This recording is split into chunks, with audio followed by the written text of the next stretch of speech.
नमस्कार, मैं स्वतंत्र कुमार और आप सभी का स्वागत करता हूं आपके अपने चैनल शॉर्ट हैंड टीम पर।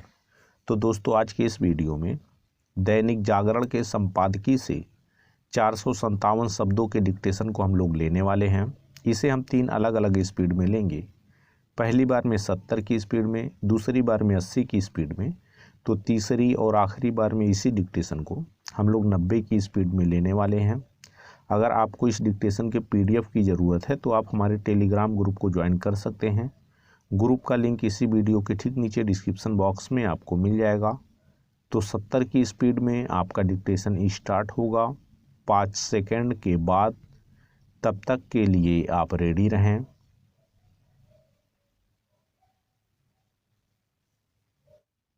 स्टार्ट। सूरत की एक अदालत की ओर से आपराधिक मानहानि के एक मामले में राहुल गांधी को 2 साल की सज़ा सुनाए जाने के बाद उनकी संसद सदस्यता पर खतरा मंडराने लगा है, क्योंकि उनकी सज़ा निलंबित करके उन्हें ऊपरी अदालत में अपील करने की सुविधा दी गई है। इसलिए उन्हें फौरी राहत मिल गई है। लेकिन यदि उच्चतर न्यायपालिका की ओर से उनकी सज़ा पर रोक नहीं लगाई जाती तो उनकी लोकसभा सदस्यता जा सकती है। पता नहीं आगे क्या होगा, लेकिन अपनी सज़ा पर राहुल गांधी के यह कहने का कोई मतलब नहीं कि सत्य मेरा भगवान है। महात्मा गांधी के इस कथन का उल्लेख करना इसलिए व्यर्थ है क्योंकि उन्हें जिस बयान के लिए मानहानि का दोषी पाया गया उसका सत्य से कोई लेना देना नहीं। उन्होंने प्रधानमंत्री नरेंद्र मोदी पर निशाना साधने के लिए ललित मोदी, नीरव मोदी का उल्लेख करते हुए यह जो कहा था कि सारे मोदी चोर क्यों होते हैं, वह हर दृष्टि से एक अपमानजनक और अभद्र बयान था।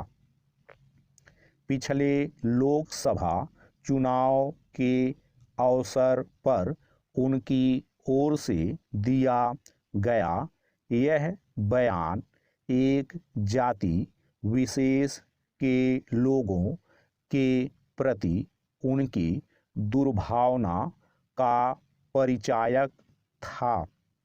यही कारण रहा कि उन्हें मानहानि का दोषी पाया गया। राहुल गांधी को यह आभास होना चाहिए था कि वह अपने बयान से एक जाति के लोगों को लांछित कर रहे थे।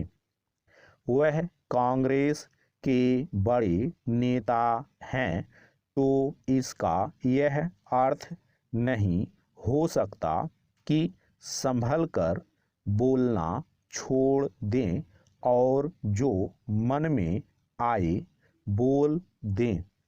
समस्या यह है कि वह ऐसा ही करते रहते हैं और इसी कारण रह रहकर आलोचना और विवाद का केंद्र बनते रहते हैं। पैरा। किसी को कुछ भी कह देना और यहाँ तक अपमानजनक शब्दों का प्रयोग करना गैर जिम्मेदाराना हरकत ही नहीं, स्वयं को अति विशिष्ट समझने की मानसिकता भी है। सार्वजनिक जीवन में ऐसी सामंती मानसिकता के लिए कोई स्थान नहीं हो सकता। होना तो यह चाहिए था कि राहुल गांधी अपने अपमानजनक बयान के लिए क्षमा याचना कर लेते, लेकिन राजनीतिक कारणों से उन्होंने ऐसा करने से इनकार किया। परिणाम यह है कि अब उनकी राजनीति पर ही बन आई है। वह जिस कठिनाई में फंसे हैं उसके लिए अपने अतिरिक्त अन्य किसी को दोष नहीं दे सकते। यह विचित्र है कि कांग्रेस जन राहुल गांधी का बचाव करते हुए न्यायिक प्रक्रिया पर प्रश्न खड़े कर रहे हैं। इससे कुछ हासिल होने वाला नहीं है। किसी को राजनीति करने के नाम पर कुछ भी कहने की छूट नहीं दी जा सकती। राहुल गांधी तो इससे और अच्छे से परिचित होंगे, क्योंकि सुप्रीम कोर्ट की एक टिप्पणी को गलत तरीके से उल्लेख करते हुए जब उन्होंने यह कह दिया था कि अब तो शीर्ष अदालत भी कह रही है कि चौकीदार चोर है, तो उन्हें माफ़ी मांगनी पड़ी थी। स्टॉप। दोस्तों, इसी डिक्टेशन को दूसरी बार में हम लोग 80 की स्पीड में लेंगे और आपका समय स्टार्ट होगा 5 सेकंड के बाद। तब तक के लिए आप रेडी रहें।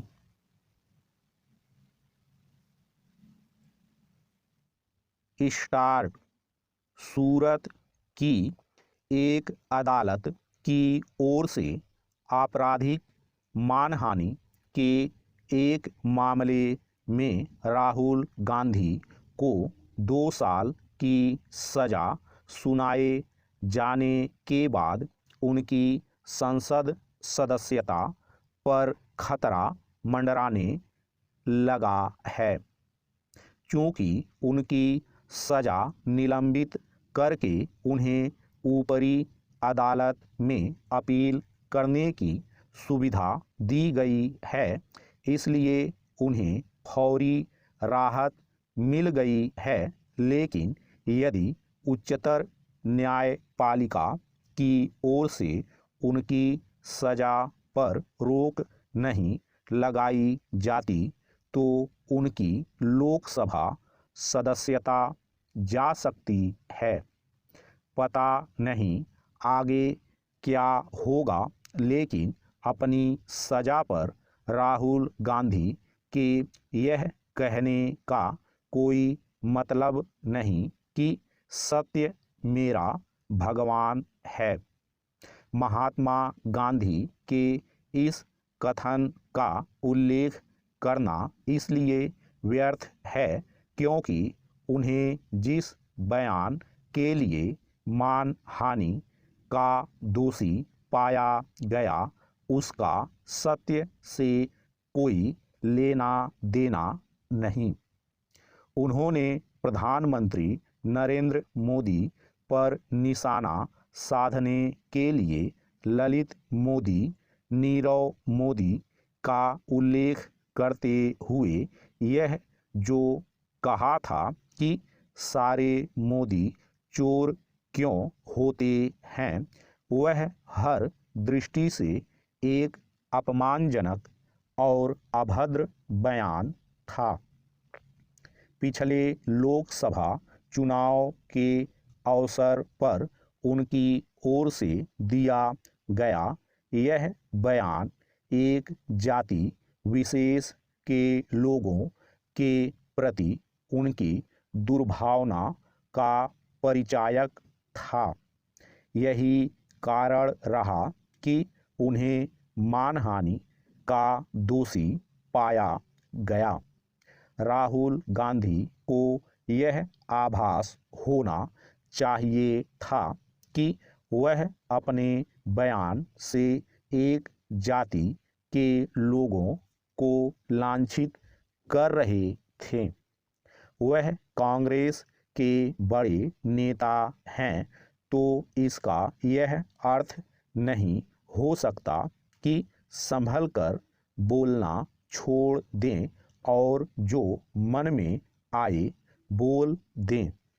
समस्या यह है कि वह ऐसा ही करते रहते हैं और इसी कारण रह रहकर आलोचना और विवाद का केंद्र बनते रहते हैं।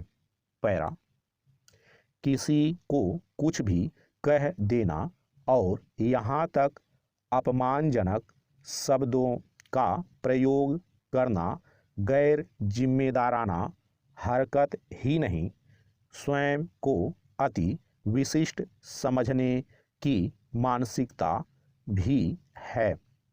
सार्वजनिक जीवन में ऐसी सामंती मानसिकता के लिए कोई स्थान नहीं हो सकता।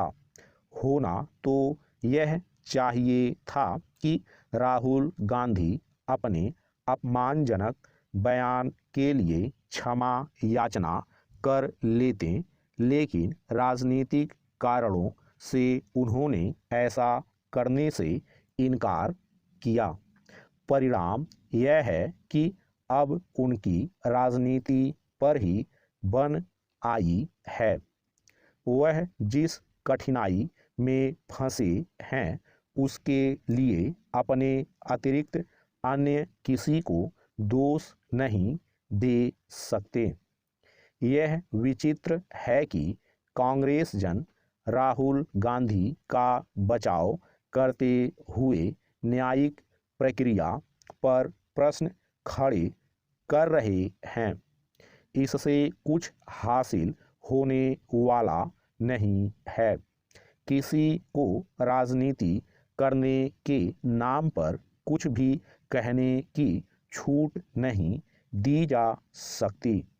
राहुल गांधी तो इससे और अच्छे से परिचित होंगे, क्योंकि सुप्रीम कोर्ट की एक टिप्पणी को गलत तरीके से उल्लेख करते हुए जब उन्होंने यह कह दिया था कि अब तो शीर्ष अदालत भी कह रही है कि चौकीदार चोर है, तो उन्हें माफ़ी मांगनी पड़ी थी। स्टॉप।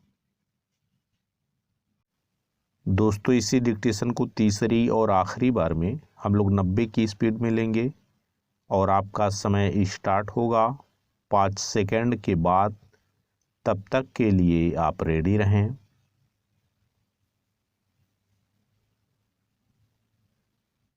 स्टार्ट। सूरत की एक अदालत की ओर से आपराधिक मानहानि के एक मामले में राहुल गांधी को 2 साल की सज़ा सुनाए जाने के बाद उनकी संसद सदस्यता पर खतरा मंडराने लगा है।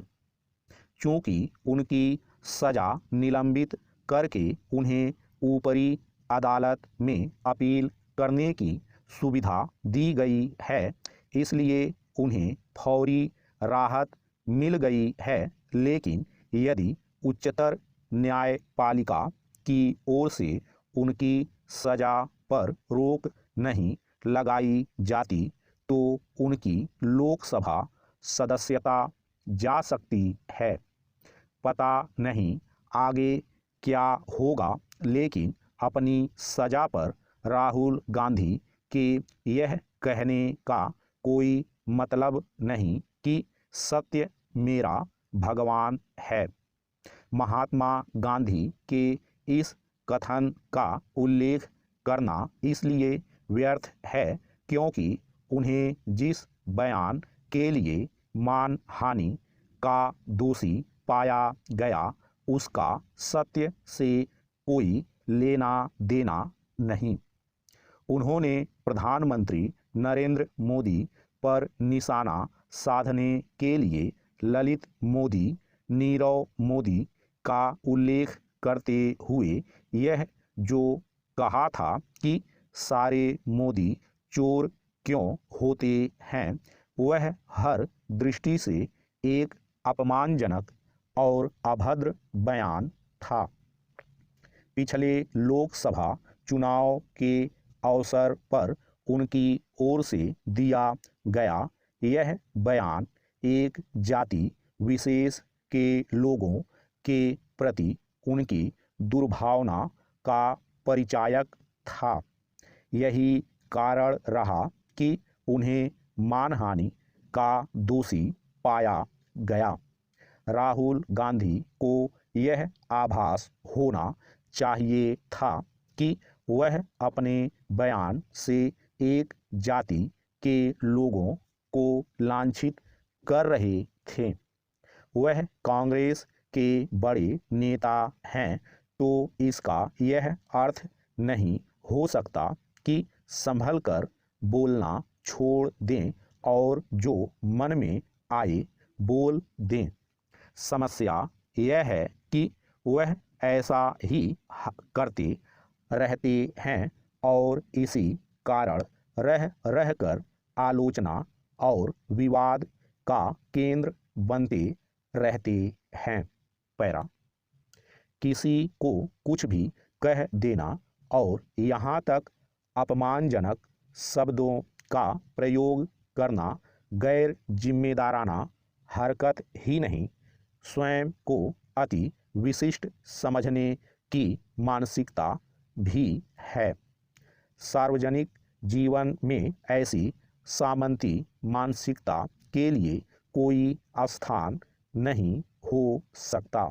होना तो यह चाहिए था कि राहुल गांधी अपने अपमानजनक बयान के लिए क्षमा याचना कर लेते, लेकिन राजनीतिक कारणों से उन्होंने ऐसा करने से इनकार किया। परिणाम यह है कि अब उनकी राजनीति पर ही बन आई है। वह जिस कठिनाई में फंसे हैं उसके लिए अपने अतिरिक्त अन्य किसी को दोष नहीं दे सकते। यह विचित्र है कि कांग्रेस जन राहुल गांधी का बचाव करते हुए न्यायिक प्रक्रिया पर प्रश्न खड़े कर रहे हैं। इससे कुछ हासिल होने वाला नहीं है। किसी को राजनीति करने के नाम पर कुछ भी कहने की छूट नहीं दी जा सकती। राहुल गांधी तो इससे और अच्छे से परिचित होंगे क्योंकि सुप्रीम कोर्ट की एक टिप्पणी को गलत तरीके से उल्लेख करते हुए जब उन्होंने यह कह दिया था कि अब तो शीर्ष अदालत भी कह रही है कि चौकीदार चोर है, तो उन्हें माफ़ी मांगनी पड़ी थी। स्टॉप।